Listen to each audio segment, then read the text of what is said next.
This land, our land, is our Zimbabwe, a land of peace for you and me, once born in pain and segregation, but now we live in harmony.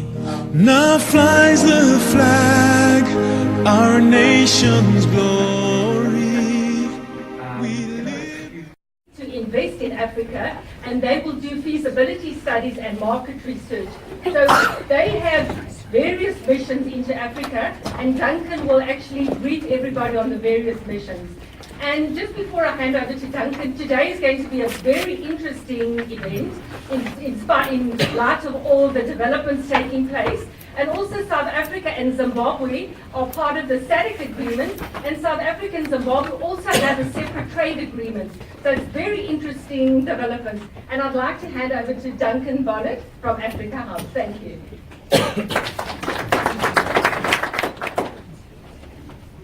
Thanks, Bernadette. Sorry, I caught me on the hop. I'm just trying to switch my phone off. Right, morning, ladies and gents. And thank you all for being here. It's great to see such a large crowd, so much interest in our close neighbour Zimbabwe. I'd also like to just welcome the Consul General of Zimbabwe to the event. It's always fantastic to have official representation from our neighbouring governments here, and particularly in terms of Zimbabwe, because I think we have a lot of unanswered questions about the country, and I think questions that probably should only be answered by Zimbabweans rather than by outsiders looking in. So it's great to see we have other members of the diaspora here as well to answer some of those questions and to give you the insights from a Zimbabwean perspective rather than a South African perspective, which tends quite often to be filtered through our media or perceptions that are not always necessarily accurate. I'm going to just set the scene. We took a group visit to Zimbabwe a couple of months ago to look at. When I got a call from Bernadette to say, can I come and present opportunities in Zimbabwe, I thought, that's a bit of a challenge for me. Let me find one. I'm not a very good talker, so I think, let me find somebody who in the field of talking. And I thought a lawyer would do the job. Yeah. So I brought in a lawyer to talk on my behalf. And then I also thought, sure, we are in the middle of elections. We have put an impasse on the results. There's going to be a lot of political questions, and I'm not a politician. So I said, let me call in the Consul General. I'm glad to introduce the Consul General, Mr. Mukonoweshuro, who took his busy schedule to come and sort of be part of us, and also to try and also give you an overview of the Zimbabwe situation. Obviously, we are trying to turn around the country to a better position. And then, majority of the talking, I gave it to Mr. Mapanzure, who is a lawyer from Zimbabwe, and like you were asking a lot of the legalities and everything else, we have got people who can give you those answers. So the team that I put together will be able to assist you in a lot of questions. And I'm just a businessman, like you guys. So I will just be looking at what is there for us as business people to go and partake, right? So I would like to call on Mr. Mapanzure to come in, and also on his right, there's also Mr. Nyamushaya. He's also a lawyer from Zimbabwe. So they are well versed in the legal frame of what is required in Zimbabwe. Thank you very much. I'll give Mr. Mapanzure to take over. Thank you very much. All protocols, the Vice President of the Chamber of Commerce, the Consul General of Zimbabwe, ladies and gentlemen. My name is Mapanzure. I'm an attorney in Zimbabwe. I'm also a political analyst, and I'm also a businessman. And it is a very good time to talk about business investments in Zimbabwe. And it's a very good time to be alive and to be a Zimbabwean and be alive at such a time when there's now so much great opportunity, which is there for all those who are interested in business.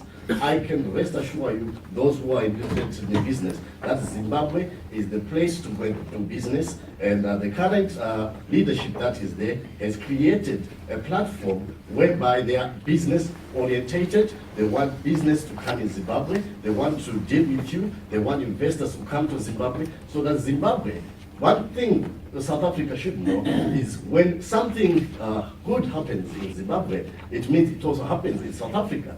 So we want to create that atmosphere of business, and I've got a small little clip which I want to show you about Zimbabwe, and we want to create a beautiful Zimbabwe as it was, and we want it to be more beautiful than it was in the beginning.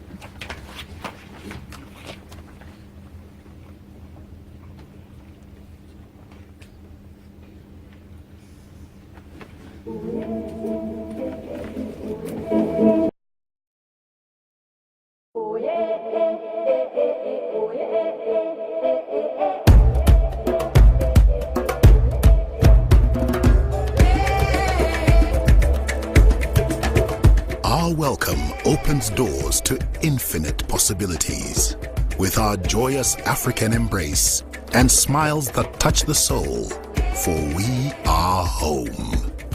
As a diamond is formed deep within the earth, so are we, a hard-working, skilled human capital, and we stand together in love, peace, and joy.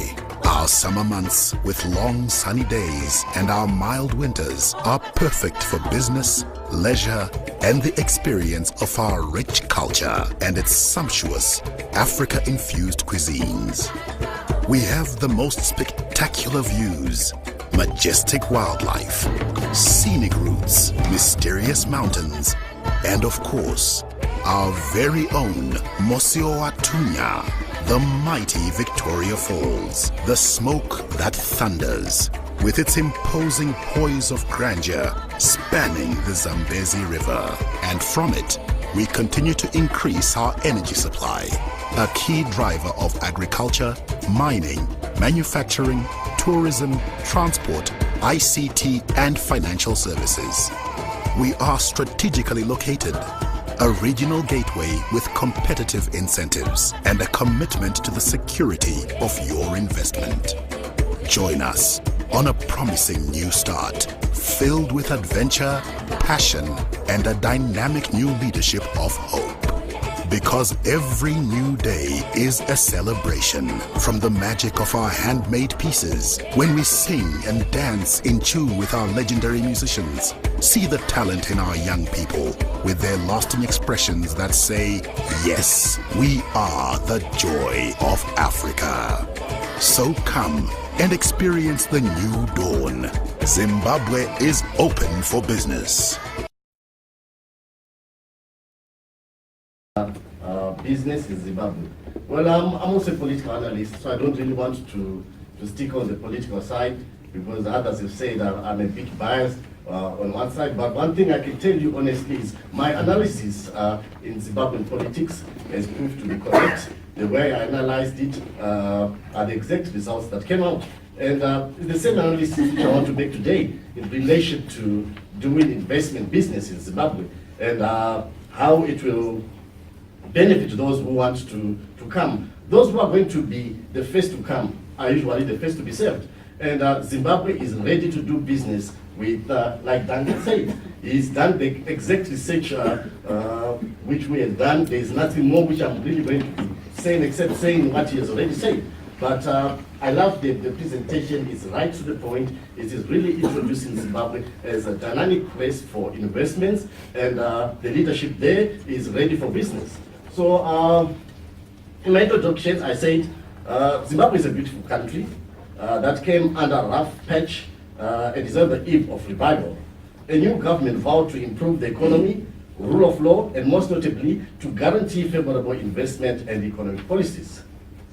chances are most outside investors are going to buy it because the leadership that is there is really business oriented. There are two things. It's either you might not like the politics that has happened, but if you're a businessman, you really like the business that is being introduced by the new leadership. Zimbabwe lost many big investors to other African countries due to the land reform, human rights abuses, and poor economy. All these past challenges and a new government that is spearheading a new dispensation presents a lot of opportunities for business from a business standpoint. So if you are someone who's interested in business, these are the right times to come and invest in Zimbabwe. Because we had the land reform, which really affected, which Duncan also mentioned, it really affected greatly on the Zimbabwean economy. And now we had the new dispensation when it came in, the introduction of white farmers will be taken away farms from that. As long as you are a farmer in Zimbabwe, no matter what color you are, come back and farm. And if you don't get enough land to farm, you can always then invest in your knowledge and in inputs and things like that. So those are some of the things we are looking into. Next, agribusiness. Agriculture is the backbone of Zimbabwe's economy. In as much as Zimbabwe remain largely a rural people who derive their livelihood from agriculture and other rural economic activities. It provides employment and income for 60 to 70% of the population, supplies 60% of raw materials required by the industry sector, and contributes 40% of the total earnings. Despite the high level of employment in the sector, it directly contributes to 15 to 19% of the annual GDP, depending on the rainfall pattern. That's why, like Duncan was saying, that it is true. You know, the production in grain and other things has grown up with the farmers who are there. But Zimbabwe is still looking for more investment, for new ideas in agribusiness. Zimbabwe is untapped gold mine and a major potential source of millionaires in 2018. According to the World Bank report, Africa's agribusiness industry is expected to be worth 10 billion by 2030 if there are no political bouts once again in the country. With over 60% of poorly managed arable land, Zimbabwe surely has the potential to become the world's biggest export of food products in the sector is lifted by government investors. This is an opportunity which I believe people can take. Zimbabwe has got so much in agribusiness. The food is, imagine, Zimbabwe could be the largest exporter of food in Southern Africa. So be part of it.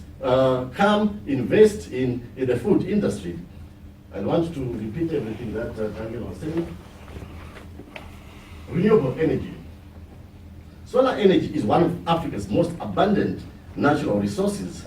Most parts of sub-Saharan Africa enjoy more than 300 days of free God-given sunlight every year. Still, over 2 million people in the country, especially the rural areas, don't have access to reliable electricity. In most cities and towns, power outages are the norm, and people often have to rely on noisy petrol and diesel power generators. Solar energy is free, absolutely clean and abundant, and it provides the best alternative for the people in remote parts of Zimbabwe who are out of the reach of electricity grids. This is a very important section of the economy, whereby if people come, especially solar, you go all over Zimbabwe, there is so much need for this energy everywhere, because electricity, you know, when you're in Zimbabwe, you are seated in your house, all of a sudden there's no electricity. This is the only time when you see old men and big men, when the electricity comes, they stand up and they rejoice with kids, because it's a rare commodity when you're in Zimbabwe. So solar energy is something that is proved to be an industry that, like Duncan was also saying, even to do with the traffic lights, it's now solar powered. Because solar is always there, it's free, it's God given. God gave it us, so let's invest in it. It's there, and there's a lot of people, a lot of potential on solar energy. Gas industry.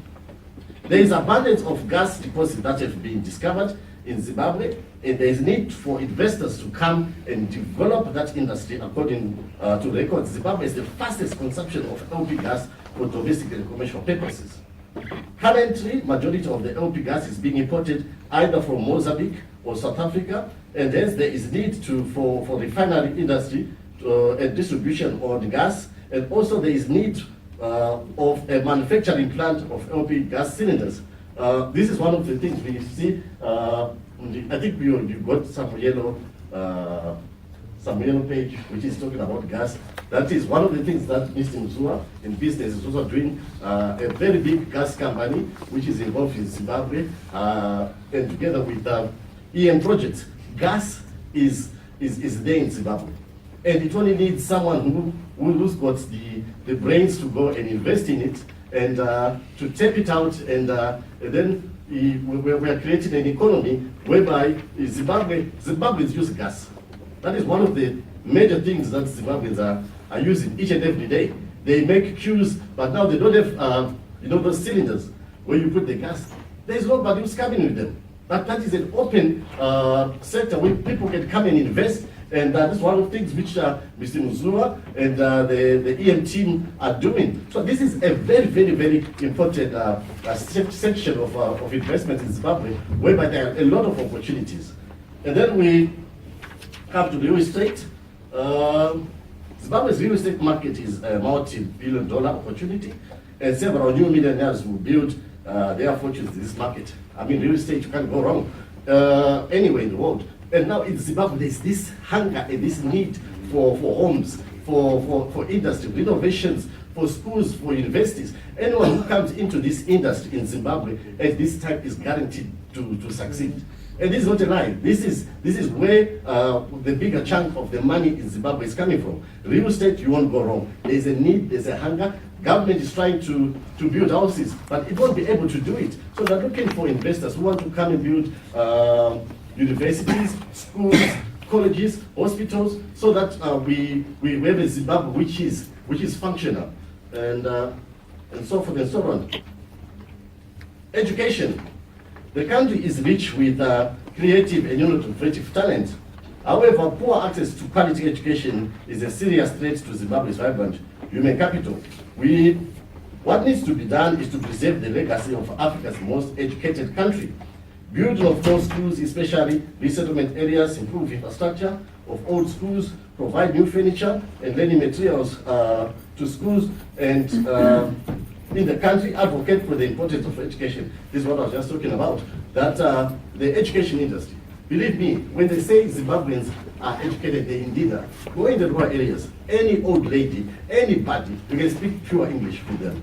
Everyone knows how to communicate with you, good English. So why is it like that? Because in Zimbabwe they invested in education. And the education system, the only problem was now the economy of Zimbabwe. There were no classrooms. There wasn't enough infrastructure. So this is an industry whereby if someone wants to come and invest, you are investing not only in buildings, but you're investing on people with potential, people who are educated, people who do the job.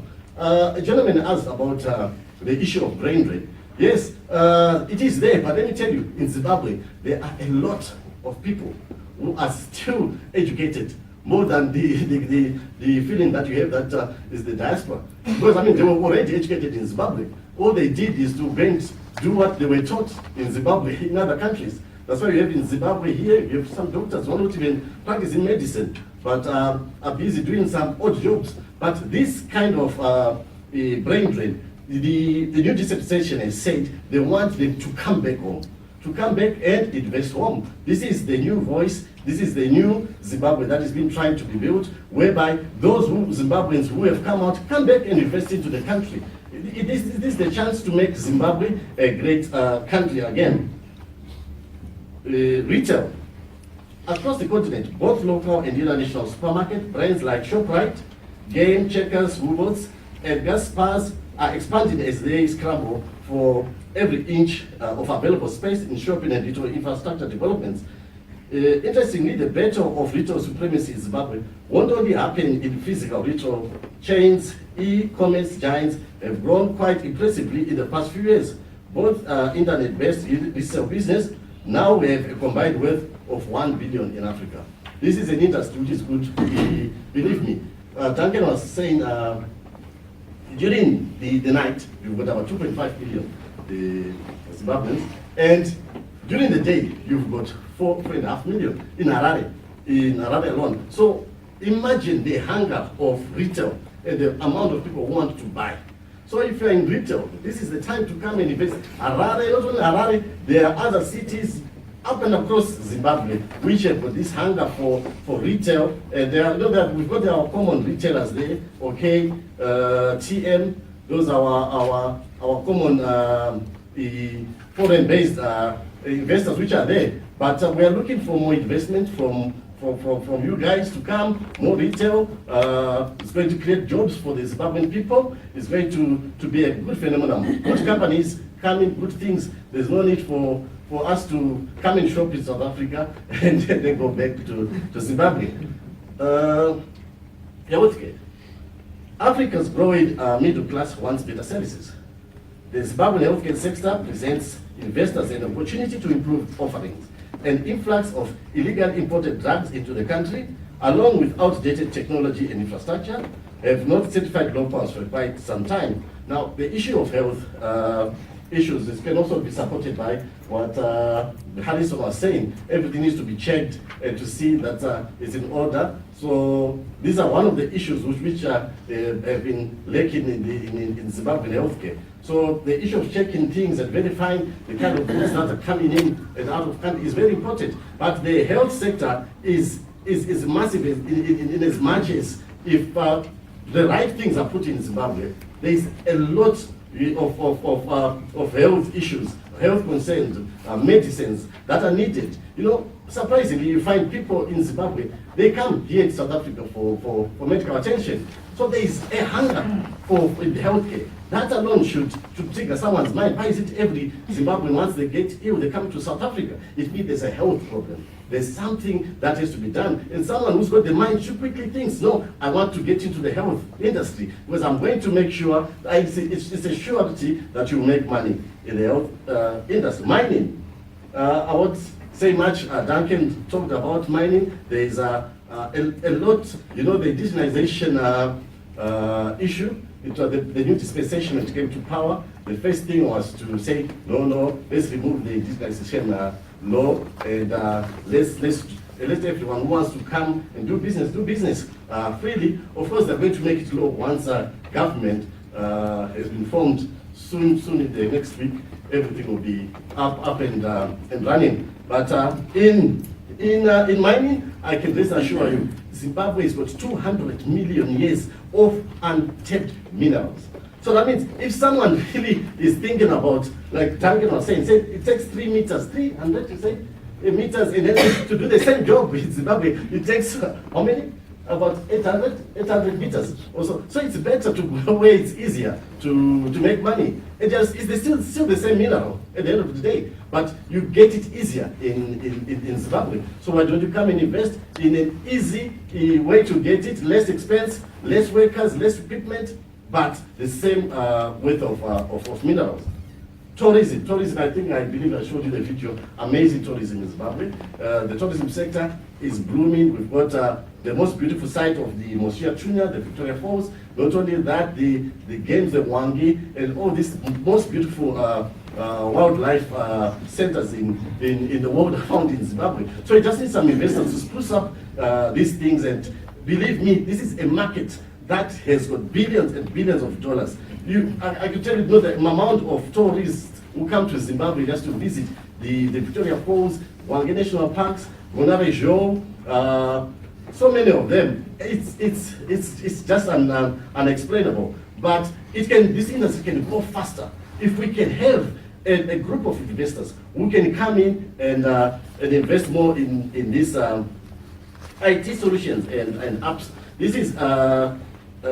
These days, a digital revolution taking over Africa. These days, many services now have an app or are going online.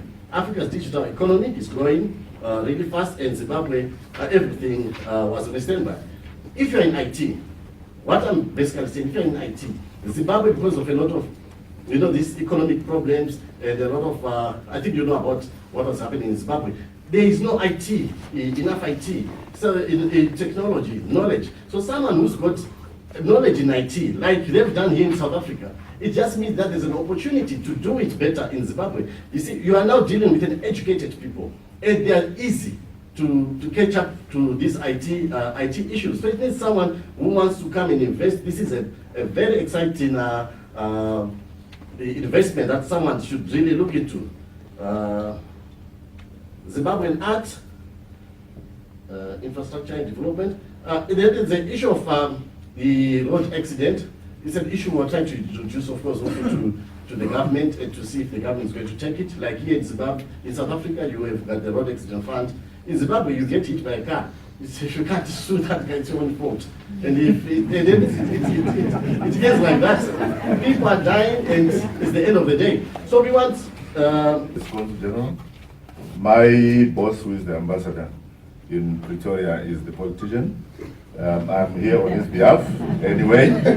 But what I want to say is more on the asking for investments, for trade, for commercial activities within Zimbabwe. I also, as a consulate, we are the gateway for those who want to come, and we can advise you on, as Duncan said, on what is required in terms of immigration laws, where you first can call upon. We can organize meetings for you on your behalf.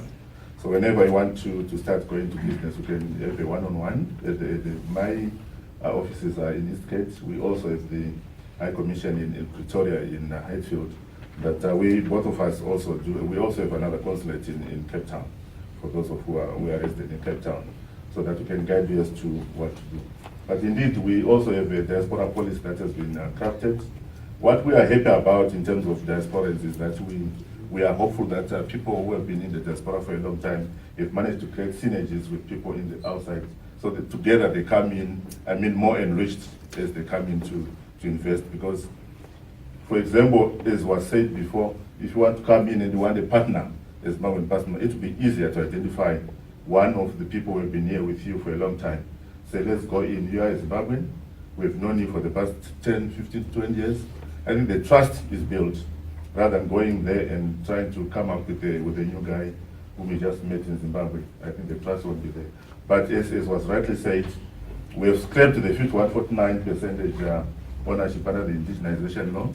We have said, besides the platinum and diamond, because we have not yet produced the policies under diamond and platinum.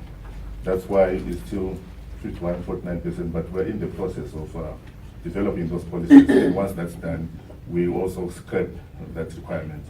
Of course, there will be some reserve sectors, things like hair salons, taxis, that will be reserved for the indigenous people.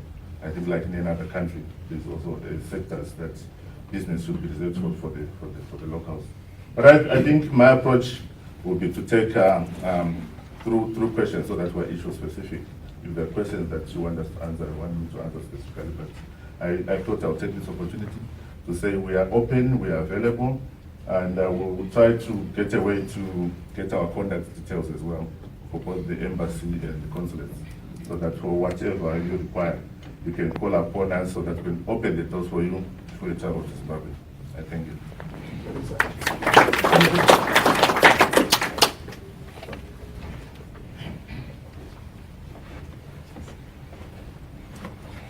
Okay, thank you very much for giving us this opportunity. Bernadette, I want to thank you for introducing us to this forum. It's a very good forum to be with, and I think it is now a question of questions and answers, and I'm sure everybody was eager to get to this point. We get to know, like what Duncan has said, it's better to have answers from Zimbabweans. Right? It's not the right thing to be talking about Zimbabwe if you're not in Zimbabwe, or if you're not a Zimbabwean. So we are here, and we would like to answer your concerns, and we have got knowledge of what is happening currently now. And please feel free to answer, to put any question that you feel you need for you to be able to go and invest in Zimbabwe. Thank you.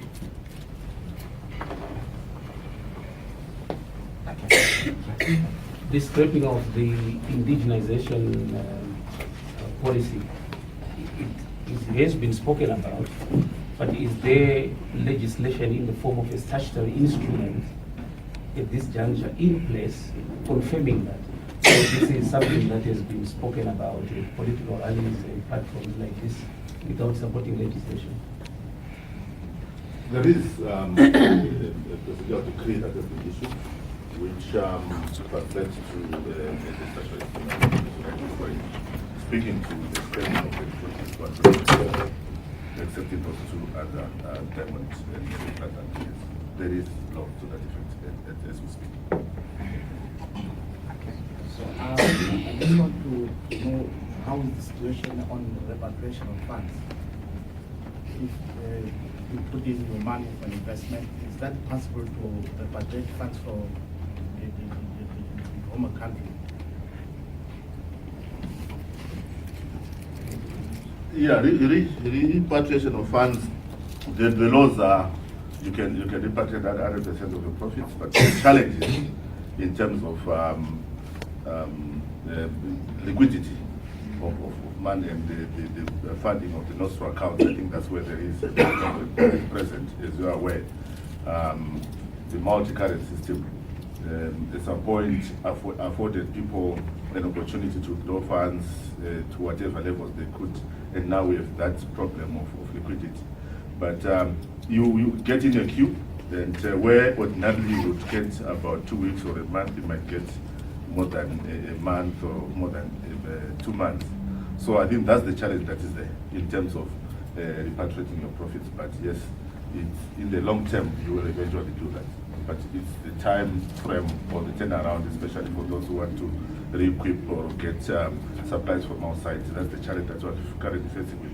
But as was rightly said, we are working with the financial institutions. There's a lot of discussions, and we believe that with the Lima process that we are looking at with the international financial institutions, we have a time frame of up to September, October. We are hopeful that by the end of the year, there will be a better management of funds and monetary policy in Zimbabwe as we go forward. Yes. Thank you. I just want to find out, in terms of investment, if we bring investment, whether from an energy point of view or health point of view, does your government issue guarantees against the investment that's been made, or do you guys offer concessions against investment that is plowed into the country? As of now, we have suspended government guarantees, but we are offering concession. Most of the projects are on concessional basis, and we look for funding. I think there will be a review as things get better, but government guarantees are suspended as of now. We go on concessions. Yes. I just wanted to ask, let's say now as a business you've identified an opportunity and you just want to send a couple of your employees into Zimbabwe. I just want to find out, when you're now submitting your visa application, let's say at the consulate, how long are the general processing times for, let's say, your work visa applications? Is it a quick process or does it take a while? Once you established and everything has gone through, it's a quick process, depending on the nationalities of the people as well. But in terms of the work visas, the turnaround is within a month. I think they can do about 3 weeks or a matter of time that can be done. Yes. I've got 2 questions. The first one, part of it has been asked, the scrapping of indigenization policy. Can you direct us to where we can actually see a document that says exactly for how long is that going to be sustainable? Because these statements were actually being made during campaign period. There is no official statement that we have got as of it stands now. So it still makes the business people skeptical as to, is that really true? If I can get your email addresses, I will be able to give you the email websites where you can access that. I don't have it off here without any documents. But if I can also give you, we can also one-on-one with whoever, and I can share my email address so that you can inbox me and I can direct you to where you get that. But the Zimbabwe Investment Authority guidelines on investments does provide those emails. So the Zimbabwe Investment Authority is our one-stop shop where you get all the immigration laws and all the laws for setting up businesses. And on that website, that's where you get all what you're required to do in whatever sector you want to do. My second question, thank you for answering that one. My second question is the development that has been on the cards for the past 5 years for Edson, the multi-billion construction in the Bulawayo Center. I never heard any of the presentations talking about that.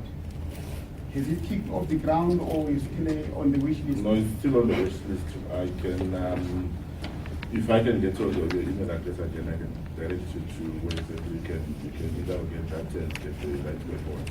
Thank you. Just to add on the presentation, on our presentation, which is going to be accessible to everybody, there's a document there. There's investment opportunities in Zimbabwe. There's a website which you can actually tap into. It will give you a lot of documents that you guys you are looking for. Okay. I'm in Zimbabwe, and I apologize in advance for asking this political question directed to the political analysts. Whether we like it or not, we all know that the political situation does affect business. So, in South Africa, we all have confidence in the Constitutional Court. We know that once the case is before them, they will do justice to it. Let's talk about Zimbabwe.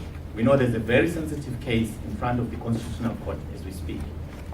Do you have the same confidence that the Constitutional Court of Zimbabwe will do justice to this case? Don't you think there are phone calls, evening phone calls that happen at night to judges to say that you will find this case like this, and it goes that way? Thank you. Okay, all right, thank you. Well, that's interesting. Just to answer you correctly, let me tell you, Zimbabwe has got some of the finest judges in Africa. And I'm telling you, the most intelligent judges in South Africa. And these are people who are determined to see that the ends of justice is met at every time. We've got the Chief Justice Malava, a determined man who makes sure that judgments, there are a lot of judgments, maybe you are not aware, that have been in favor of the opposition from the bench itself.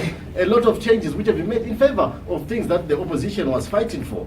Even other labor issues which went into the Supreme Court, which were in favor of opposition lawyers, opposition advocate Chamisa himself, not as a president, but as an advocate, has been before the Supreme Court, before Justice Malava, and receiving judgments in his favor. For now, for you to say that this judgment is not going to be in his favor simply because it's elections, it's totally outrageous. These are judges who are committed to the ends of justice, and I think it's just speculation, and it remains speculation. But the truth of the matter, these are judges who are going to deal with the merits of the matter. Thank you. Let me try and ask my questions. The first one is a follow-up. The first one is a follow-up to the issue around the indigenization policy. The presidential decree, is it a document that one can actually get from the government printers like you do with statutory instruments? So in other words, if I walk to the government printers, I can get that presidential decree? Yes. Okay. Second question is to do with BV.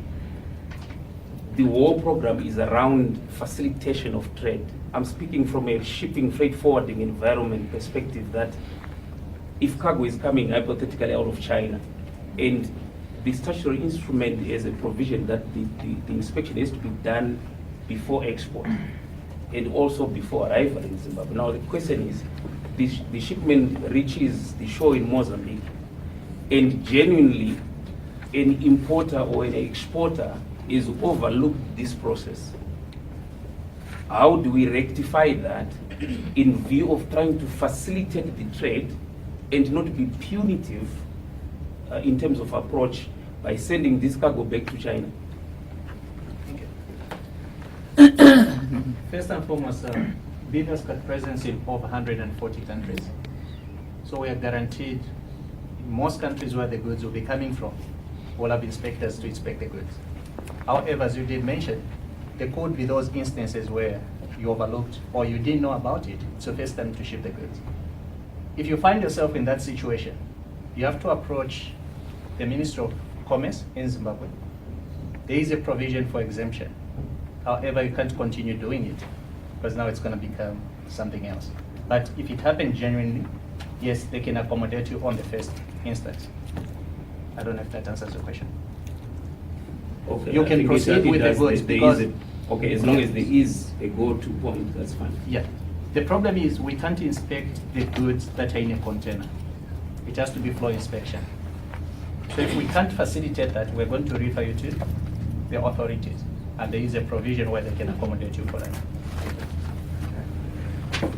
Okay. Thanks very much. I think it's been a great morning. Some interesting questions, some great comments. But I think from... I will not labor the point, Duncan, because I see that you have you had insight on the notes that I had written in terms of my closing remarks. So I will keep it very short and straight to the point. Firstly, I would like to extend my thanks and gratitude for all the speakers today that brought us some invaluable insights around Zimbabwe. I'm pleased to also note that as we've just come out of BRICS, where there's been huge discussions around inter-regional trade, that sessions like these are encouraging, an open invitation to all of us to participate in this call to action as business.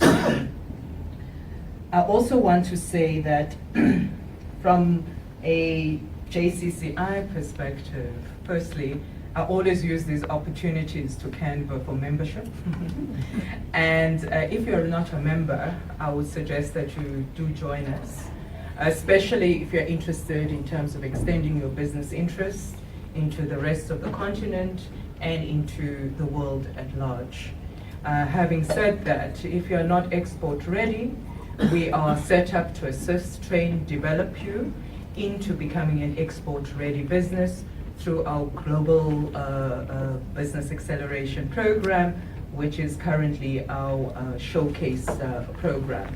We've actually been asked by the Department of Trade and Industry and through our funding partners to extend this program nationally and continentally. So part of the strategic conversations that we're looking at having with Zimbabwe is also then in terms of how do we assist in terms of setting up an incubation program to upskill your local SMMEs to become export ready, which is a discussion that we'd like to initiate with yourselves. I'm going to say that from I've got a personal and a spiritual connection to Zimbabwe, and I'll tell you how that comes about. I was sitting on the riverbanks of Zambezi a couple of years ago, and something happened. I'm not quite sure in terms of my ancestral line, whether maybe there's some lineage that is linked to Zim, but a voice came out that was so clear. In the background was the sound that was emanating from the Victoria Falls.